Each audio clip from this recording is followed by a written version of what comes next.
RRTS के जो नए प्रोजेक्ट्स आने हैं उन सब के बारे में चर्चा हुई। सबसे जो उसमें बड़ा प्रोजेक्ट है गुरुग्राम की metro lines.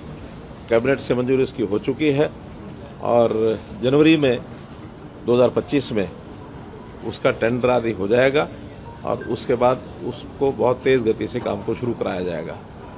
Metro line Gurugram को एयरपोर्ट के साथ जोड़ने के लिए भी 2 प्रपोजल अलग अलग चल रहे हैं कि एयरपोर्ट की मेट्रो को पालम विहार तक लाया जाए अथवा पालम विहार से गुड़गांव मेट्रो को ही एयरपोर्ट तक ले जाया जाए। तो दोनों अलग अलग टेक्नोलॉजी हैं, उस पर एक स्टडी करेंगे और ये भी हो सकता है कि दोनों लाइनें अलग अलग भी बनाने का विचार हो सकता है। इसी प्रकार मेट्रो लाइन्स बहादुरगढ़ से आसोदा, इस पर भी तेजी से काम शुरू किया जाए, उसका अध्ययन चल रहा है, उसकी भी चर्चा हमारी हुई है। फिर बल्लभगढ़ से लेकर पलवल तक इस लाइन को भी तेज गति से बनाया जाए। एम्स बाड़सा, इसको भी 2 साइड से जोड़ने की बात आई है, एक गुरुग्राम सेक्टर 9 से एम्स बाड़सा और एक ये जो नजफगढ़ की लाइन है ढांसा बांध से लेकर के और एम्स तक, इसकी भी स्टडी ये की जाएगी। और मेट्रो के साथ साथ जो RRTS की यानी regional rail service, rapid rail service इसको कह सकते हैं, इस पर भी एक लाइन सराय कालेखां से पानीपत तक जो पहले प्रपोज्ड है वो सैंक्शनड है, उसको करनाल तक बढ़ा करके और इसको आगे बढ़ाया जाए, इस पर भी हम लोगों ने सहमति दी है, इसका अध्ययन कराया जाएगा। साथ जो सराय कालेखां से धारूहेड़ा की जो लाइन है इसको भी बावल और शाहजहांपुर तक इसको बढ़ा करके और इसकी भी मंजूरी सैद्धांतिक रूप से दे दी गई है, इसका अध्ययन करके इसको भी चालू किया जाएगा।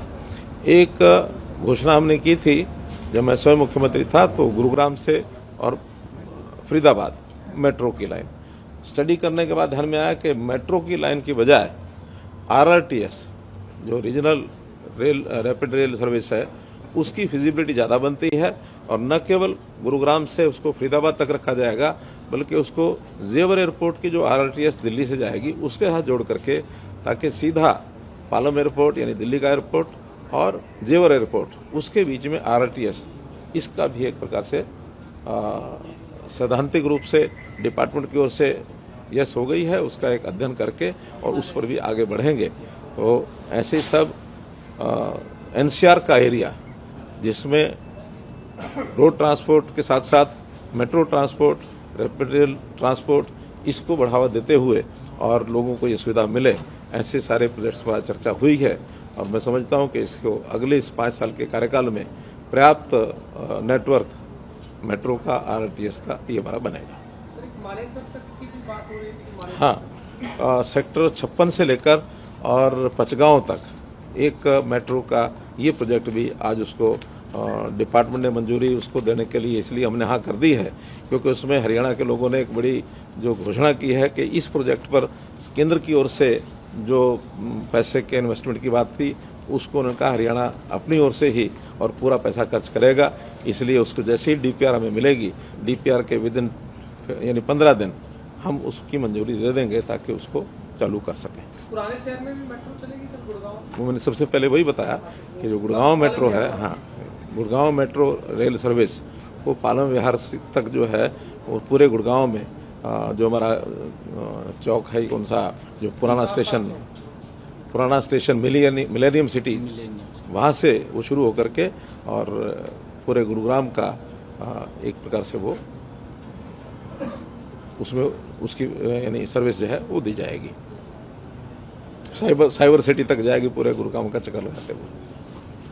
तो इस प्रकार की लाइनों की चीज़ें हमने आज तय की हैं और एक हरियाणा के नए चुनाव के बाद पहली हमारी ये मीटिंग थी, तो जितने भी प्रपोजल आए हैं प्राय सभी हमने उसको स्वीकार कर लिया। कि आज हमारे हरियाणा के लिए बड़े गर्व की बात है कि आज हमारे सभी अधिकारी जो मेट्रो रेल और RRTS जो हमारे हरियाणा के अंदर लोगों को सुविधा उसकी मिलने वाली है, उसके लिए बड़ी एक प्लानिंग आज बनी है। लगभग हमारा, क्योंकि दिल्ली के सराउंडिंग एरिया में हरियाणा है और बड़ा यहाँ पर लोग बिजनेस और उनके कारोबार भी हैं, काफ़ी संख्या के अंदर पब्लिक भी है। इसका एक बड़ा लाभ लोगों को, उनको आने जाने में जो सफ़र का है वो बड़ा उसका लाभ मिलेगा। और हर दिशा के अंदर आज जो बैठ कर के चाहे मेट्रो रेल की बात है और चाहे RRTS की बात है, रैपिड रेलवे की बात है, उसको आगे बढ़ाने की बात है, कहीं एक्सटेंशन करने की बात है या कहीं नई खड़ी करने की बात है। एक बड़ी सार्थक मीटिंग हरियाणा की आज केंद्र के साथ हुई है और उसके अंदर कई प्रोजेक्ट्स के ऊपर आज चर्चा होकर के उनको आगे बढ़ाने का निर्णय वो किया गया है। इसके लिए हरियाणा के लोगों को एक बड़ा लाभ इसका मिलने वाला है, चाहे हमारे दिल्ली एयरपोर्ट से जेवर एयरपोर्ट और हमारा जो गुरुग्राम फरीदाबाद होते हुए लोगों को इसका लाभ मिलेगा।